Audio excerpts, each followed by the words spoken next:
جس جگہ اور جس گھر میں اور جس مکان وغیرہ میں یہ دعا صبح اور شام 3 مرتبہ پڑھی جائے تو وہاں نظر بد اور جادو اور اس طرح جنات وغیرہ سے محفوظ ہوں گے۔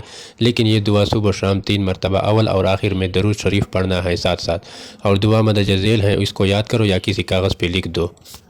بسم اللہ الرحمن الرحیم وجعلنا من بين أيديهم سدا ومن خلفهم سدا فأغشيناهم فهم لا يبصرون بسم الله الرحمن الرحيم الحمد لله رب العالمين الرحمن الرحيم مالك يوم الدين إياك نعبد وإياك نستعين اهدنا الصراط المستقيم صراط الذين أنعمت عليهم غير المغضوب عليهم ولا الضالين۔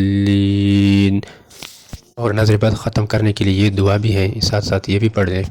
اللہم ذا السلطان العظیم ذا من القدیم ذا وجہ الکریم ولی الکلمات التامات والدعوات المستجابات آف الحسن والحسین من انفس الجن وعیون الانس۔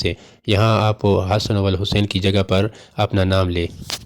یہ وہ کلمات ہیں جو حضور صلی اللہ علیہ وسلم کو جبرائیل امین نے بتایا تھا کہ ایک دفعہ جبرائیل امین حضور صلی اللہ علیہ وسلم کے پاس آئی اور عرض کرتے ہیں کہ یا حضور تم کیوں غمگین ہو؟ حضور صلی اللہ علیہ وسلم فرماتے ہیں کہ حسن اور حسین پر کسی نے نظر بد کی ہے۔ تو جبرائیل علیہ السلام کہتے ہیں کہ یہ دعا کیوں نہیں پڑھتے ہو جس کی وجہ سے یہ اللہ کی پناہ میں آ جائے گا؟ تو حضور صلی اللہ علیہ وسلم فرماتے ہیں کہ وہ کون سی دعا اور اذکار ہیں؟ تو وہ یہ کلمات بتلاتے ہیں۔